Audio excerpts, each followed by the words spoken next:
On October 4th, 1994, 4 individuals murdered a family of 3 before setting the home on fire with themselves and the bodies inside. It was the fires that had alerted authorities to the events that took place. The next day, 23 bodies wearing ceremonial dresses were found arranged in a star pattern inside what appeared to be a hidden chapel. 20 of the 23 had gunshot wounds indicative of murder. The other 3 were suicides. 3 hours later, 25 more bodies were found in a similar condition.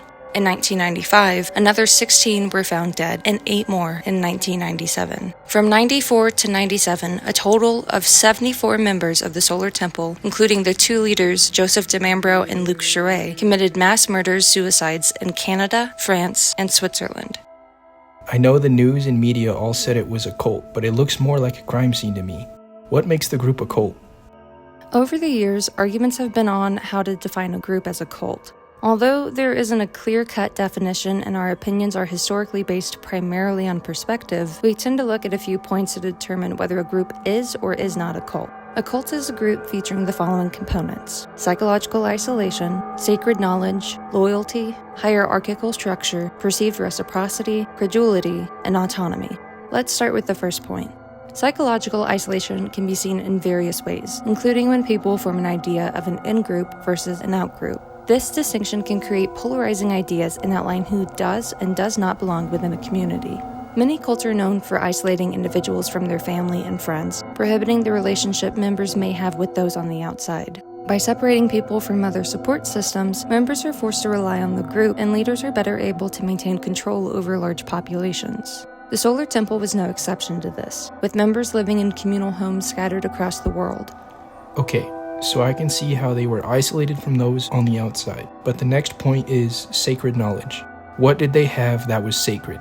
Sacred knowledge can be anything that is perceived as secretive and valuable within a group. Many religions hold a belief in some form of sacred knowledge, including the Bible and Christianity and similar followings. Information that is kept secret gains a social value when it is shared by people who understand that the information is to be kept away from others. The sharing of secret information and its concealment is known as a paradox of secrecy. Because its value is linked to its transmission, it is the means by a secret is managed and the linked rules of communication that provide its social significance.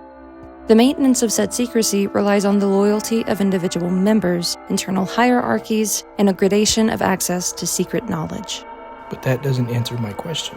The Solar Temple had a level of different beliefs that they gradually introduced to their following. The group believed they were a revival of the ancient Knights Templar, a Catholic following of medieval knights who were recruited to protect Christian pilgrims as they traveled to the Holy Land. On top of the Solar Temple being reincarnated knights, they were also on a voyage to unlock universal truths and the secrets of the spiritual world using science. Their more drastic belief was that the world would end in the mid-1990s and that they were to prepare for the apocalypse by saving, or recruiting, as many individuals as they possibly could. That sounds insane. Why would anyone believe that? Well, their following was extremely loyal once they had become ingrained within the group. Loyalty is a connected sense of belonging that one may feel with a person, place, or organization. People are naturally driven to form close relationships with others, whether that be for personal relationships such as marriage, or for future benefits and advancements in life.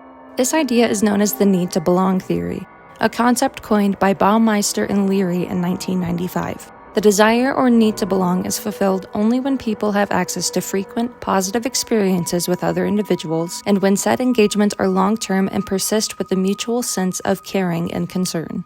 Within the Solar Temple, the majority of the followers were loyal to their cause, up to the very end.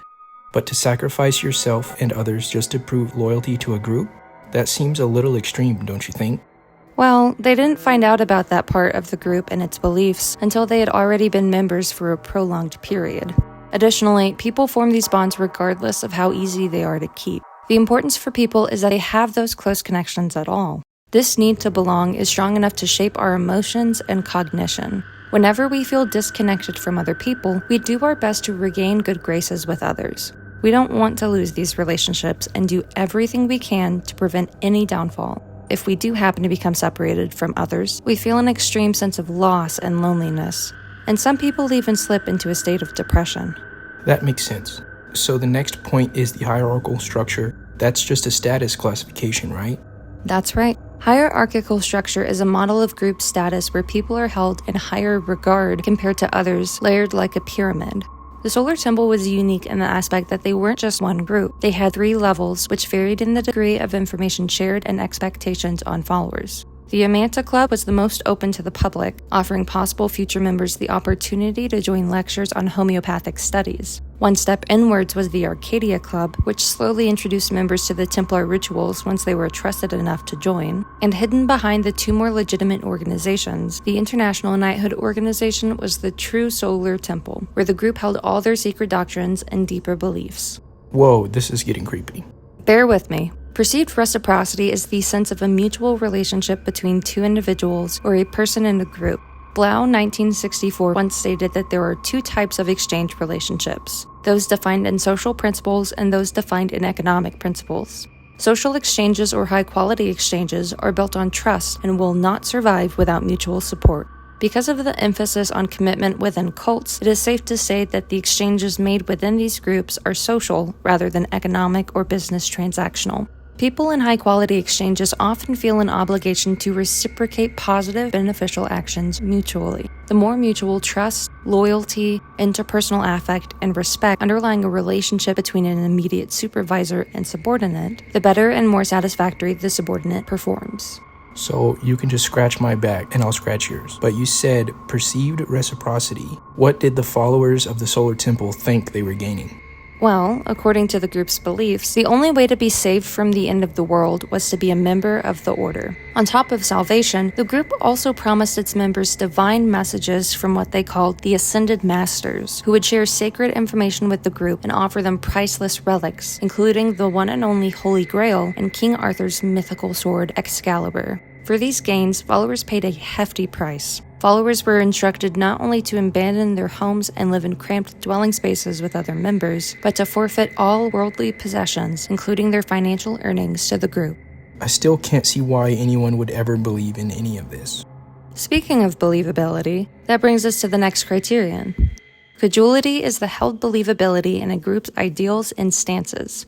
When it comes to cultures and beliefs, they are measured in value and success according to their attractiveness, retention, and transmissibility. The easier it is for people to join a group and maintain its beliefs, the more successful the group will be in general. Credulity is necessary for others to acquire and utilize any valuable knowledge, especially when you consider that the information they're obtaining is opaque. This level of obscurity is adaptive and drives the over-imitation of the culture's or group's model. In the case of the Solar Temple, members were convinced that Joseph de Mambro was the reincarnation of one of the original Templar Knights, an Egyptian pharaoh, one of the 12 disciples, and the Roman soldier who pierced Jesus on the cross. He also claimed that his 2 children were born from a cosmic being rather than a human mother, one of whom was supposedly a cosmic child of spiritual importance. Luc Chouret convinced them that he was the reincarnation of Jesus Christ and the founder of the Knights Templar. He could also heal individuals of ailments, including cancer, with a simple touch. So you're saying it takes a great deal of belief to follow this level of ridiculousness. And as you said before, because they've been there for so long, they inherently stick with the group and continue to follow them regardless of rationality. Precisely. That is why the Solar Temple is, without a doubt, an example of a cult. Wait a second. There's still one more point we haven't talked about. Autonomy. Autonomy is one's ability to make decisions for oneself independently from outside pressures or control. Cults strip people of any sense of autonomy they may hold, whether that be through a strict regulation of uniform or ritualistic meetings involving collective chanting. However, the group itself maintains an autonomy from the rest of the world. Members of cults are led to think, talk, act, and believe in one collective manner to separate themselves from the outside and its influences. To be exact, there's a collective autonomy rather than individualistic autonomy. The Solar Temple was aligned in ideals and goals within their 3 rings, allowing them to effectively hide from the public eye while they expanded and grew in numbers. Alright, so maybe they were a cult. Don't cults usually have one leader? The Solar Temple was run by 2 people. There is typically only one at the top of the pyramid, but not always. Think about Heaven's Gate. They were very clearly, without a doubt, a cult, but they also had 2 leaders. Also known as the Two, Marshall Applewhite Doe and Bonnie Nettles T ran the group together until T passed away, leaving the group to be led solely by Doe. So what makes a person or persons a cult leader? Cult leaders are the foundation of the group, and because a cult's thriving relies heavily on them, some skills are necessary for them to maintain control of the group. There are several defining attributes we have been able to outline in cult leaders. These individuals are charismatic, authoritative, narcissistic, opportunistic, dedicated, and extremist. When you first meet an individual, you typically base your impression of them on their outward physical appearance. Because of this, physical attractiveness is important within the beginning stages of any relationship and can influence how likable and positively we perceive someone.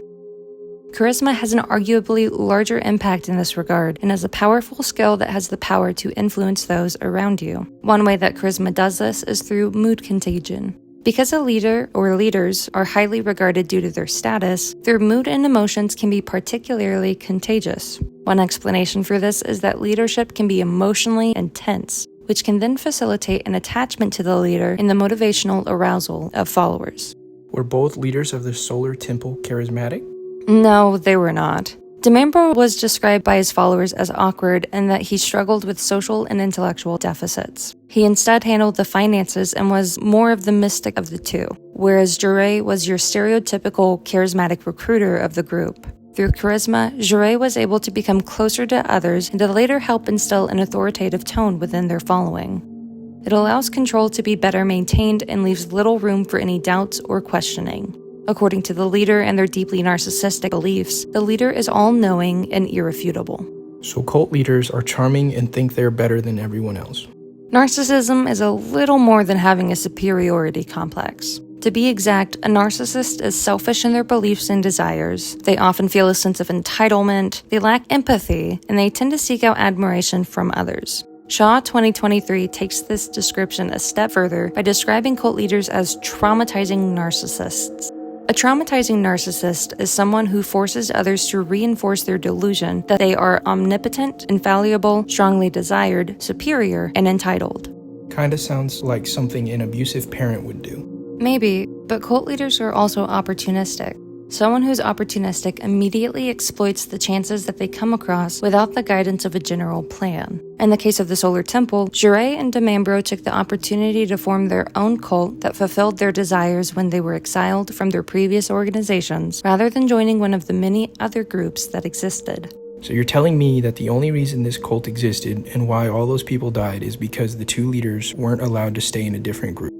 It's hard to say whether they would or would not still form the Order of the Solar Temple. After all, cult leaders are dedicated persons. Dedication has also been described as a single-minded loyalty that one has for a task or purpose. Demambro had heavily expressed his ideas for leading a group years before he met with Jure. Jure was only able to sway him and bring Demambro's ideas to fruition. So a cult leader is charismatic, authoritative, narcissistic, opportunistic, and dedicated. But these are all just normal traits that can be found in anyone. It's true that on their own, all of these factors could describe a number of individuals. However, a cult leader is an extremist, holding extreme or fanatical religious or political opinions. By taking these natural qualities and stressing them to extreme levels, cult leaders exploit both the good and bad aspects of these characteristics. They manipulate people into following their every beck and call as if they were God himself. Together, Demambro and Jure cover all of these aspects found in a successful cult leader. No wonder all of those people were so fucked up. They were being controlled by a couple of psychopaths. It's a good thing that I would never join a cult. About that,